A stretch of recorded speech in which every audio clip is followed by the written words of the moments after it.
Meus queridos, agora nós vamos para a nossa terceira unidade e dessa vez vamos estudar o nosso sistema nervoso. O sistema nervoso ele é dividido em sistema nervoso central, que é composto aqui pelo nosso cérebro, e a medula espinhal, que passa aqui no interior da coluna, ok?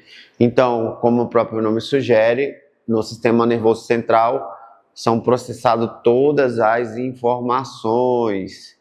E aí, também ali pela coluna aqui dentro tem a medula, essas informações são basicamente também processadas, e aí dessa medula partem 31 pares de nervos, onde esses nervos vão conduzir os estímulos nervosos, né, que são as informações.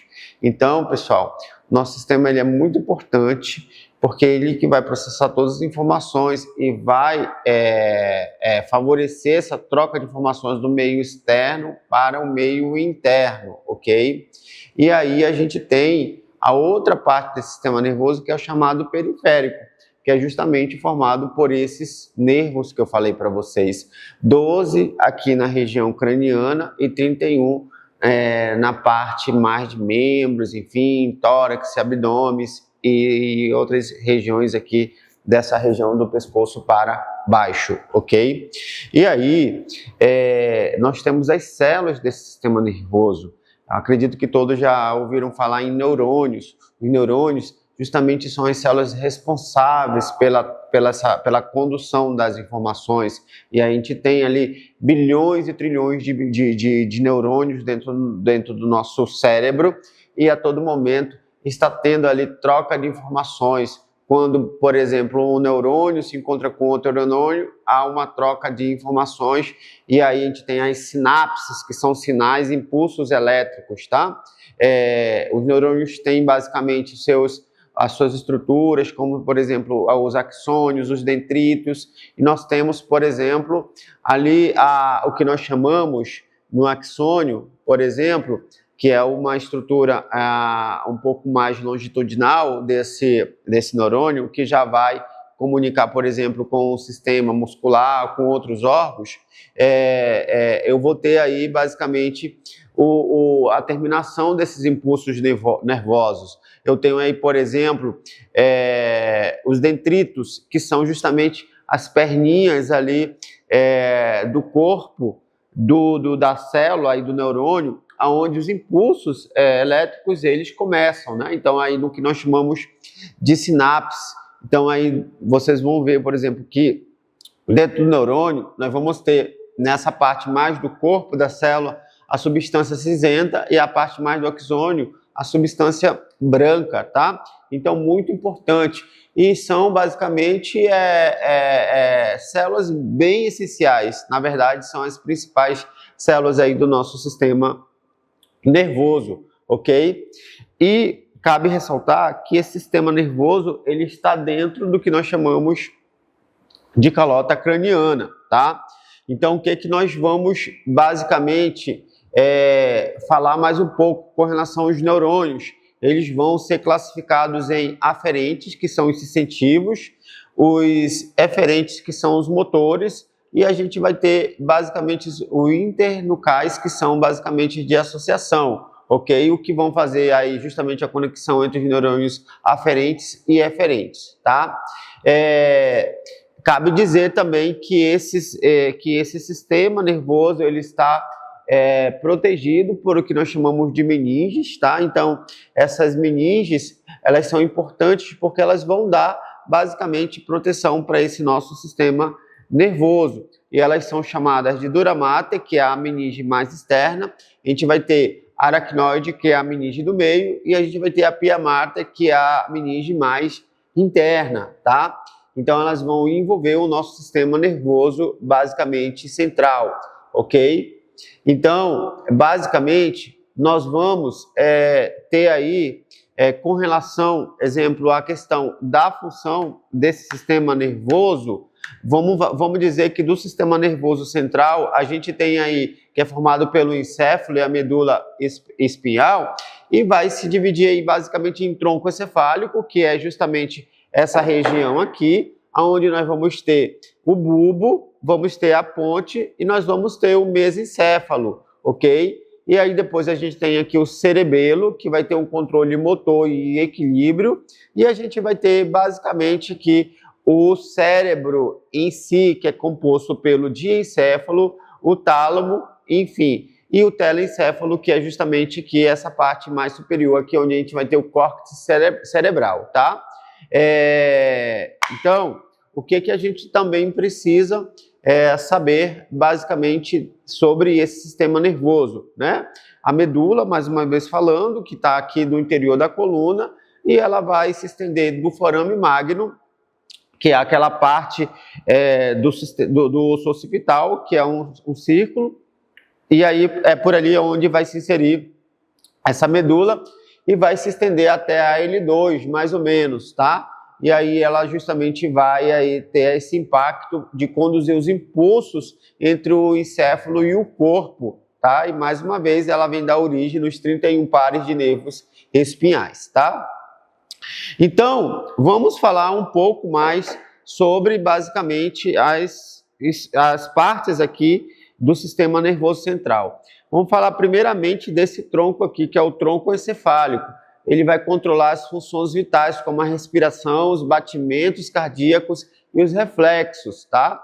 Então, inclui o bulbo, tá? Então, depois a gente vai ter aqui a ponte e o diencéfalo, ok? Então, aí nós temos as partes do tronco encefálico. Em seguida, vamos falar aqui do cerebelo, que é essa parte mais verde aqui, tá? E vem coordenar o que? Os movimentos e equilíbrios.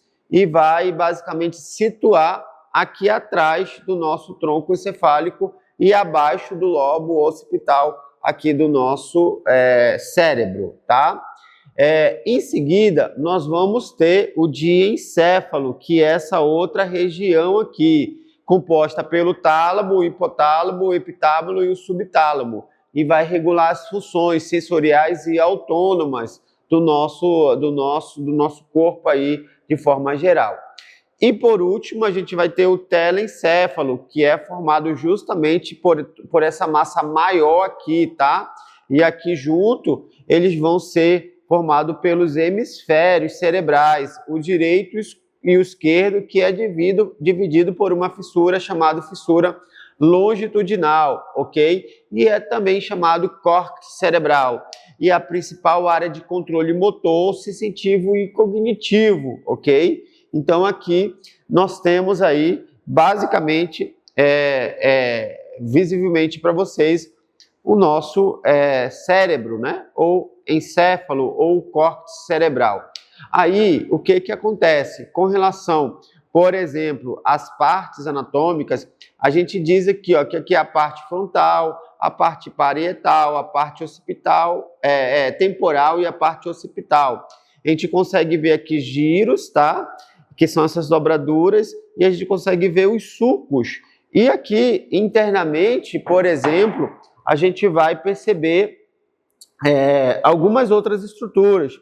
Por exemplo, aqui, na parte mais da base, o corpo caloso. A gente tem aqui o corpo caloso, a gente tem o joelho do corpo caloso, o esplêndio do corpo caloso, tá? Que é uma estrutura também interna desse nosso sistema aqui nervoso central, ok? Falando, por exemplo, agora da parte mais periférica, nós vamos ter os nervos, e esses nervos, eles justamente são estruturas brancas que conduzem os impulsos, e eles são formados por fibras nervosas organizadas em fascículos, e eles são divididos em duas classes: os nervos espinhais, que dão origem na medula, que são 31, e os nervos cranianos, que são justamente, que vão aqui se distribuir na região do crânio, que são 12, tá? Então, é bem importante aí. Também tem os glândulos, tá? Esses glândulos são grupos de corpos de neurais que formam o sistema nervoso, fora do sistema nervoso central, na verdade, e pode ser sensitivo, eles podem ser motoras, tá? E aí as terminações nervosas, nós temos as sensitivas, que vão captar estímulos internos e externos, as motoras, que vão inervar os músculos e permitir basicamente os movimentos, e assim também como as glândulas, e nós vamos ter as proprioceptivas, que informam a posição do corpo em relação ao espaço, tá? E com relação à divisão funcional desse nosso sistema nervoso, nós vamos ter o sistema nervoso simpático, que atua na interação com o meio externo. Ele pode ser classificado em aferente, que traz estímulos conscientes, e o eferente, que inerva em músculos esqueléticos, que são os voluntários. E nós temos também o sistema nervoso visceral, que é o autônomo, que vai atuar na homeostase. Então, ela tem a função também eferente, esse sistema tem a função eferente, que leva o estímulo para o meio do meio interno, ok? Geralmente aí inconscientes. O eferente, que inerva nos músculos lisos, nas glândulas do músculo cardíaco, tá? Que vai ter movimentos involuntários, e ele é subdividido também em sistema simpático e parasimpático, tá? Então, o sistema, por exemplo, quando a gente fala de sistema simpático, a gente vai dizer que é todo o sistema que é responsável, basicamente, aí, pela nossa vida em relação a movimento, a fala, a gestos, a interferência com o meio, tá? Principalmente com a questão externa. E depois a gente tem o nosso sistema nervoso autônomo, que é responsável pela nossa vida vegetativa, o controle do nosso meio interno, controle da pressão arterial, da pressão dos batimentos cardíacos, da frequência respiratória, da frequência cardíaca e de todos os eventos que mantêm a nossa máquina que vive, tá? Então, a gente conseguiu perceber, basicamente, aí, que esse sistema ele é bem importante, ok? E assim, ele é o que controla todo o nosso organismo. Se, por exemplo, ter uma morte cerebral, a gente tem decretado uma morte definitivamente aí de forma irreversível, ok? Então, assim, também na unidade 3 vocês vão encontrar bastante informações, e tanto na parte escrita como, por exemplo, também em imagens que eu coloquei para que vocês estudam de forma um pouco mais detalhada, que consigam também fazer a atividade que está sendo proposta no final da unidade.